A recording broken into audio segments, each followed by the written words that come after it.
Bonjour, bonjour, bonjour, excusez cette tête fatiguée, je sors d'une petite séance de cardio. Qu'est-ce que je voulais vous dire? Oui, alors je vous ai dit la semaine dernière que j'étais passé chez mes amis d'Astro City, où j'avais récupéré le Marvel Previews, qui est là, qui était assez épais. Et comme j'avais pas tellement d'idées pour cette semaine, et surtout peu de temps pour préparer, finalement ça m'a pris quand même pas mal de temps pour préparer cette vidéo-ci, je me suis dit qu'on allait parler un petit peu de ça, justement, des sorties du mois d'août. Parce que, alors c'est toutes les sorties américaines du mois d'août, parce que ça nous donne un petit peu le fil conducteur, ou plutôt l'absence du fil conducteur, chez Marvel, et c'est surtout une preview de ce que nous on aura l'année prochaine en VF. Donc c'est pas inintéressant, il peut y avoir des légers spoilers, genre ben, vous savez que Immortal Thor c'est une nouvelle série qui remplacera Thor. Voilà, c'est du léger spoil, hein, je veux pas... Il y a un moment je pourrais vous spoiler un gros truc mais je vais pas le faire. Donc on va parler un petit peu de ça en feuilletant le magazine ensemble si vous le voulez bien. Alors, vous voyez ici par exemple, on a une couverture variante de Daisy Duck en Spider-Gwen. Est-ce que c'est pas trop la classe? Si, un petit peu quand même. Dans l'un des premiers trucs, je vais pas tout vous citer, hein, parce que quand même, il est costaud. Il y a toute une partie Star Wars que je vais complètement zapper, parce que vous le savez que moi, Star Wars, j'adore Star Wars les films, j'adore Star Wars les séries télé, pas toutes. Mais les comics, ça me passe au-dessus. Me passe au-dessus et c'est tellement un bordel pour suivre en VF que j'arrive pas à m'y intéresser. Donc je vais parler un petit peu de ce qui me paraît intéressant comme cette nouvelle série. Alors c'est une mini-série, hein. C'est Uncanny Avengers, il y aura 5 numéros. Uncanny Avengers qui nous fait étrangement penser à Uncanny Avengers qui est sorti dans la collection Gold chez Carrefour, que vous pouvez encore trouver je pense quelque part dans quelques Carrefour par-ci par-là. Ça coûte 4 euros, 3,99 €. C'est le même scénariste, Jerry Degan. C'est pas le même dessinateur parce que là à l'époque on avait le droit quand même à du Ryan Stegman. Ici ce sera Javier Garon, ce qui est pas mal non plus, hein. Et il y aura des variantes cover. Cette variante cover est signée Alex Ross. Elle reprend le visuel d'une cover de Jim Lee. Et jamais dans la vie je n'échangerai ma cover de Jim Lee contre cette couverture d'Alex Ross que je trouve absolument dégueulasse. Heureusement, Alex Ross va se rattraper sur une autre couverture qui apparaît là-dedans, que je vous montrerai après. Mais Alex Ross, pour moi, c'est tout ou rien. Et là, c'est clairement non. C'est non. Alors, ce Uncanny Avengers réunit un peu une équipe. Donc, il y a Monet, Saint-Croix. Il y a Deadpool, il y a Psylocke. Je crois que c'est Quicksilver qui est ici. Il y a Rogue, Malicia en VF et Captain America. Donc, c'est pareil, ce sont à la fois des Avengers et des X-Men qui se réunissent pour se confronter à Captain Krakoa, un Captain Krakoa un peu, un peu perdu, un peu psychopathe. Je ne suis plus la série des. Alors ça, vous voyez, ça fait partie de Fall of X, hein. On en reparlera un petit peu après de Fall of X. Je ne suis plus trop les X-Men en VF, donc du coup, j'ai un peu de mal à situer qui est vraiment Captain Krakoa. Pendant un moment, je croyais que c'était Psylocke, mais a priori non. Donc, ensuite, on a Immortal Hulk qui est là. Donc, la nouvelle série de Immortal Hulk, vous voyez, le parallèle est facile en fait, parce que c'est par le même scénariste, c'est Alley Wing. Donc, c'est Immortal Thor. Le Thor de Donny Cates, bon, c'est un peu parti en couille. Il s'est barré, il a laissé Ryan Otley, le dessinateur, finir les derniers numéros à la fois au dessin et au scénario. Et il sera remplacé sur les tout derniers numéros par Torunn Grønbekk, une autrice, je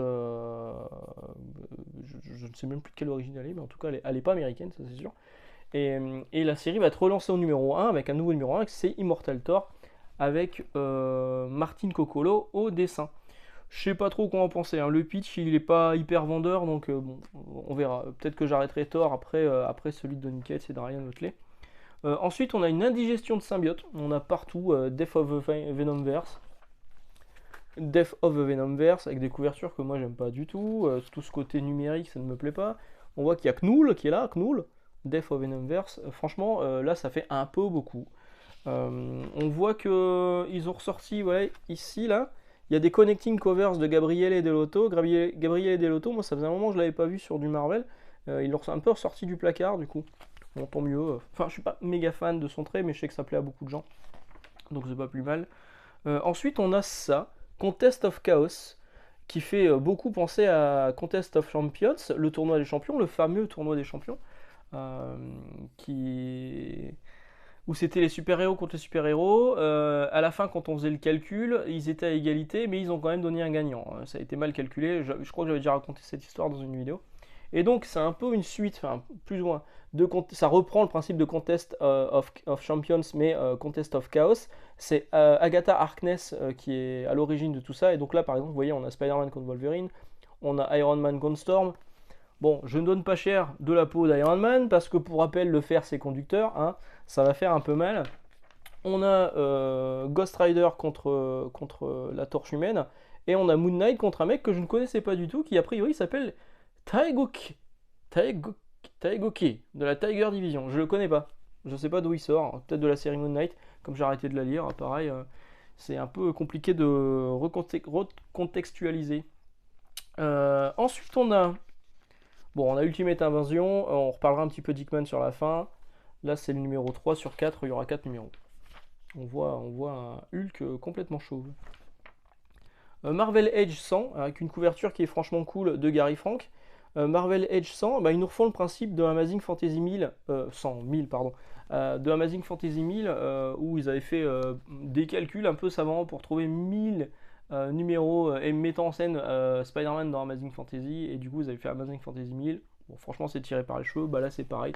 Marvel Edge 1000, il n'y a jamais eu de Marvel Edge 4, 5, 12, 65.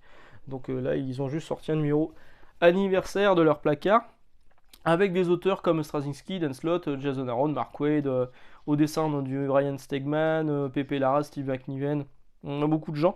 9,99€ pour 96 pages, donc ça sort au mois d'août. On va attendre la VF, hein. La VF d'Amazing Fantasy, j'ai acheté la VF d'Amazing Fantasy et elle était à 15 balles je crois en gros volume, et je crois qu'il y avait pas mal de bonus dedans, ce qui est peut-être pas le cas de la version américaine. On va voir, hein. Après je suis pas sûr que j'achète quand même. Ensuite on a quoi? On a du Dark X-Men. Voilà, Dark X-Men, on voit qu'il y a Albert qui est là, donc c'est Madeline Prior qui réunit un peu, ça fait un peu penser au principe de Mutant X, où c'était aussi Madeline Prior qui était là avec aussi Archangel, enfin une version d'Archangel. Mutant X c'était dans un univers parallèle, pareil il y avait Havok, et là c'est pas un Wolverine, c'est Albert. Donc là je vous renvoie à la série Wolverine par Howard Mackie, qui sort en Epic Collection, en trade paperback, je crois qu'on le voit là-dedans à la fin, aux États-Unis, et que je recommande fortement. Donc on a pas mal de séries comme ça, Fall of X, voilà, Fall of X, Iceman, Children of the Vault, Alpha Flight, une nouvelle série Alpha Flight qui est là, qui fait pareil, Fall of X, Jean Grey de Fall of X. Bon, la série d'Alpha Flight aurait pu m'intéresser, mais vu que ça va faire partie de tout un event bordélique où on a la checklist qui est là, regardez, il faut lire tout ça, non, non, non, non, non, non, non, ça ira, ça ira, ça ira. On a Iron Man aussi dans Fall of X, pourquoi, je ne sais pas trop. Kitty Pryde dans son costume de Shadowcat, hop, je zappe. Il y a un titre classifié, voilà, inconnu, on ne sait pas encore ce que c'est. Et ensuite on a Ghost Rider contre Wolverine. Donc cette couverture qui a fait polémique, celle de Frank Miller, parce que c'est vrai qu'elle est quand même bien moche, hein, on l'a connue en bien meilleure forme. À mon avis il se casse plus la tête. Et donc Ghost Rider et Wolverine, c'est pas la première fois qu'ils se rencontrent. Alors là c'est leur première rencontre. C'est la première fois qu'ils se rencontrent. Comment expliquer ça, dans l'univers des comics, mais au niveau de la parution des comics dans notre vrai monde à nous, c'est pas la première fois, parce qu'ils se sont rencontrés dans Ghost Rider, Wolverine et Punisher. Ils étaient tous les trois, c'est du Howard Mackie au scénario, c'est du Ron Garney assez plus ou moins début au dessin. C'est une couverture qui est en 4 volets, je vais réussir à l'ouvrir. Voilà. Ouh, c'est beau, incroyable. Et donc ça coûtait quoi, 6 $? 5,95 $, ouais, c'est ça, 6 $. Aujourd'hui c'est le prix d'un comics quasiment classique. Et c'était un peu plus oversize, et ça met en scène merde, comment il s'appelait lui? Blackheart, ouais, voilà, le fils de Mephisto. Personnage que j'aimais bien parce qu'il apparaissait dans l'Ardeville de Anne Nocenti et de Romita Jr. Voilà, donc ils se sont déjà rencontrés là. Et ça c'est plutôt cool. Donc là ils se retrouvent de nouveau, mais sauf que c'est la première fois, oui c'est compliqué, faut suivre.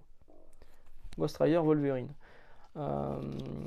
Donc a priori il y aurait ça en 4 numéros. Donc le Ghost Rider, Wolverine, Weapons of Vengeance. Il y aurait aussi un numéro de Ghost Rider où c'est la deuxième partie, et un numéro de Wolverine où c'est la troisième partie. Ça m'a l'air d'être un bordel encore. C'est un peu compliqué. Et pareil, ça fait partie de Fall of X. Enfin, le Wolverine fait partie de Fall of X. Fall of X, à mon avis, ce sera les prochains noms des magazines X-Men après les Destiny of X, etc., etc. Et ce sera sans doute Fall of X pour le coup. Ensuite, qu'est-ce qu'on avait? Donc, il y a une mini-série Magneto, mais qui m'a pas vraiment touché. On continue à ressortir des facsimilés éditions, vous savez, on ressort des numéros comme si c'était édité à l'époque, mais avec le prix d'aujourd'hui. Moi, j'avais acheté celui de New Mutants 98 avec la première apparition de Deadpool par Rob Liefeld. Je suis passé à côté de celui des X-Men 1 par Jim Lee. Bon, tant pis, c'est pas grave. Là, on nous ressort le Giant Size X-Men, le Amazing Spider-Man 300 avec la première apparition de Venom, et Werewolf by Night, première apparition de Moon Knight. Hop. Amazing Spider-Man numéro 31 qui sera un numéro Giant Size, 96 pages si je dis pas de bêtises, c'est ça, 9,99$, avec Patrick Gleason, John Romita Jr., Karen Andrews et d'autres artistes. C'est un numéro anniversaire. Et le numéro 32, on voit que Patrick Gleason est sur la couverture, mais il est aussi à l'intérieur, et ça c'est cool, et a priori il serait là pour plusieurs numéros. Donc ça je suis plutôt content, ouais. Ça c'est vraiment classe. On a ensuite un annuel, un Spider-Man annuel qui met en scène Hallows Eve. Hallows Eve qui est donc la meuf de Shazam que vous voyez apparaître en ce moment. Non, c'est pas encore paru en français, moi ça va pas tarder. Dark Web, que je vous recommande toujours pas. Hein. Panini fait encore une fois le forcing pour dire que c'est un des ventes de qualité, c'est pas le cas. Et donc ce personnage là est complètement nul. Elle met des masques de. Elle fait du cosplay, voilà. Elle met un masque de Dracula, boum, elle se transforme en Dracula. Elle met un masque de Frankenstein, elle a la force de Frankenstein avec la tranche de Frankenstein. Le personnage il est ridicule pour moi, enfin moi je le trouve ridicule et inintéressant. Et donc là il faut un annual spécial sur elle. Bah, sincèrement je m'en fous. Hein. On a du Captain Marvel à côté, on a une série de What If. Hop, on a une série de What If qui s'appelle les What If Dark sur Venom et sur Moon Knight. Donc là, c'est quand, si j'ai bien compris, hein, c'est quand le costume de Spider-Man noir, donc avant qu'il ne devienne Venom, puisque le Venom c'est la fusion avec Eddie Brock, était dans les locaux des 4 Fantastiques. Et là, ça serait et si Ben Grimm avait récupéré le costume symbiotique. Et là, par contre, je sais pas trop. Voilà, voilà. Donc des événements dark. On a ensuite la série, donc la série régulière de Moon Knight qui arrive à sa fin. Jen Mackey, moi, non, ça ne marche pas, donc je le fais pas. Et Moon Knight City of the Dead, une autre mini-série sur Moon Knight. On a donc, je vous la montre la couverture. C'est un léger spoil quand même. Hein. C'est un spoil pour la VF, hein, donc je vais pas le faire. Mais on a Spider-Man 11 qui est donc en couverture. Couverture de Mark Bagley. À l'intérieur, on a un nouveau dessinateur sur Spider-Man 11. C'est la série de Dan Slott et de Mark Bagley. Donc Mark Bagley fait une pause là sur ce numéro-là et laisse la place à Luciano Vecchio que je ne connaissais pas. J'ai regardé un petit peu. C'est un style très cartoony qui finalement peut coller avec l'ambiance avec l'apparition du personnage qu'il y aura dans ce numéro en particulier. À côté, je vous le montre pas non plus parce que sinon vous êtes obligé de montrer l'autre page. Je vais être obligé de vous montrer l'autre page et c'est dommage. Il y a le symbiote Spider-Man 2099, entièrement scénarisé par Peter David. À mon avis, ça peut être plutôt sympa. Ensuite, j'avais noté d'autres trucs. Ouais, Red Goblin. Ouais. Incredible Hulk, donc la nouvelle série Hulk qui est là. Avec Nick Line au dessin. Bah, je l'ai passé la Red Goblin. Allez là. Ouais, donc il y a Red Goblin, une nouvelle série Red Goblin avec le personnage de Normie Osborn. Ça, c'était à la fin du run de Slot où le symbiote de Carnage avait fusionné avec le bouffon vert et était devenu le bouffon rouge. Et donc là, c'est Normie, le petit-fils de Norman Osborn, qui porte le costume du Red Goblin. Au dessin, on a une certaine Yann, J-A-N, je pense qu'on prononce Yann. Basal Dua, alors du coup je me suis dit bah c'est marrant, je la connais pas, en plus ils annoncent que c'est une Stormbreaker, une artiste Stormbreaker. Ok, j'ai cherché un petit peu, et en fait il s'avère que c'est Oscar Basal Dua qui a changé de sexe, voilà, qui a changé de sexe, qui a donc changé d'identité, et qui maintenant ne s'appelle plus Oscar mais Yann Basal Dua, mais le style graphique, bon il n'a pas changé hein, logiquement. Et c'est pas moche, hein, c'est franchement pas moche. Il avait fait les derniers épisodes de Miles Morales scénarisés par Brian Michael Bendis. Et moi je trouvais ça pas mal. Donc je dis il avait fait, mais maintenant on dit plus il pour le coup. Donc le Hulk que je vous en ai parlé rapidement parce qu'il y a Nick Klein au dessin, Philip Kennedy Johnson, bon il a fait du Superman, du Superman qui est en cours de parution en ce moment en France. Ça m'a pas hyper passionné donc bon, à voir si j'arrêterai pas aussi Hulk. C'est un personnage que j'aime bien, alors je sais pas. Bon Nick Klein au dessin ça peut le faire, hein, donc on verra. Ensuite, qu'est-ce qu'il y avait? Ouais, bon. Les nouveaux Avengers par Jed McKay. Alors, pareil, je pense qu'une fois qu'Aaron a terminé son run sur Avengers, bah, j'arrêterai les Avengers pour reprendre quand vraiment un scénariste ou un dessinateur me parleront. Le début des Avengers, là, quand ça a démarré la nouvelle série, c'était vraiment parce qu'il y avait Ed McGuinness au dessin que je l'ai pris. Donc, du coup, maintenant, je continue la série jusqu'au bout. Tout à l'heure, je vous parlais d'Alex Ross. Cette couverture là des 4 Fantastiques, je la trouve hyper cool. C'est des versions un peu horreur des 4 Fantastiques. Vous voyez, on voit la femme invisible avec son squelette, la femme invisible avec son squelette, la torche humaine qui est en feu, bon, évidemment. L'homme élastique, Mister Fantastique qui est un peu tout effiloché, et la chose qui est en mode hyper bizarre, en pierre, chelou quoi. Chelou de l'espace. Voilà, un peu chelou de l'espace. Daredevil qui arrive à sa fin, cette couverture elle est juste top. Marco Checchetto, toujours, avec son nom rigolo. Le descriptif, il est rigolo. Attention. Donc Daredevil 14, The End avec 2D, hein, histoire de faire comme Daredevil. The End, vous voyez qu'on voit Danny Ketch Ghost Rider aussi, il y a une mini-série Danny Ketch Ghost Rider qui est là. Alors, la fin, mais la fin de quoi? De la vie, de l'amour, du mariage, du temps, de l'ère de Matt Murdock en tant que Daredevil, ou alors juste de la fin de l'une des plus grandes sagas des dernières années sur le personnage. Ok, très bien. Ou alors, dernière possibilité, tout ce que je viens de citer en même temps. Il est très bien ce descriptif. Et pas du tout un petit peu melon, quoi. Deadpool Bader Blood, bon bah je vous épargne. Non, je vous épargne pas, c'est du Rob Liefeld, je vous fais profiter, voilà, c'est magnifique, c'est incroyable. La série Deadpool aussi à côté. On a un Strange Academy, Miles Morales. Bah ouais, il va être un peu partout maintenant, forcément, les bankable. J'ai vu le film, hein, ça y est, j'ai vu ce film. On en reparlera dimanche. Mais c'était bien. Donc Strange Academy, Miles Morales, c'est plus du tout les auteurs qu'on a connus sur la série habituelle de Strange Academy. Là, on a un nouveau scénariste qui est Carlos Hernandez, et au dessin, on a Juan Cabal. Là, la couverture, par contre, elle est de Nick Klein, j'allais dire, de Nick Bradshaw. Ce qui est toujours bien, hein. Nick Bradshaw, c'est un très bon dessinateur. Nouvelle série Doctor Strange par Jed McKay, pareil, je m'en fous. Donc du Star Wars, du Planet of the Apes, du machin. En veux-tu, en voilà, il y en a plein. À la fin, on voit les omnibus. J'avais marqué autre chose? Non, je crois pas. On voit les omnibus, on voit un omnibus de Judgment Day, on voit un omnibus de Devil's Reign. Tout ça, ça sort en janvier ou en septembre. Spider-Man Ben Reilly, pareil, il fait une apparition dans le film, donc pourquoi pas ressortir Ben Reilly quand il avait son costume comme ça, avec le hoodie avec les manches arrachées. L'omnibus de Daredevil de Wade, on n'a pas encore eu le tome 1, mais ça y est, le tome 2 sort déjà aux États-Unis. Le Spider-Man de Zdarsky, qui est franchement pas inintéressant. En plus, là, pour le coup, c'était vraiment du bon Adam Kubert au dessin. Et il y a un épisode qui était juste magistralement écrit. L'épisode, bah, justement, on le voit comme ça. L'épisode où Peter annonce à J. Jonah Jameson que c'est lui, Spider-Man. Cet épisode, il était très très bien écrit. On a du New Mutants, on a du Masterworks, on a un peu de tout. Carnage Reigns. Il y avait un truc que j'avais noté. J'avais noté un truc. Où est-ce qu'il est? Ah, il y a une nouvelle collection aussi qui est là. À mon avis, ça on l'aura aussi en français à un moment. Donc c'est une collection qui se destine aux plus jeunes, hein. My Mighty Marvel First Book, mon premier livre Marvel. Mais alors donc c'est tous les personnages iconiques de la Maison des Idées, sauf que on nous met des vieux dessinateurs, hein. Je suis pas sûr que, des dessinateurs d'époque. Je suis pas sûr que c'est ce qui va parler aux plus jeunes. Un gamin de 4 ans, on va lui claquer ça dans les mains. Bob Letton, Romita Senior, pardon, Jack Kirby, Sal Buscema, Steve Ditko.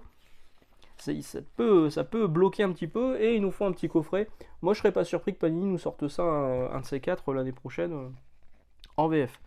Miracle Man Avengers en Epic Collection, Venom en Epic Collection, Spider-Man en Epic Collection. Ouais, voilà, c'était ça que j'avais noté. Le Ghost Rider qui est là, de Maki et de Texera et Javier Saltarez.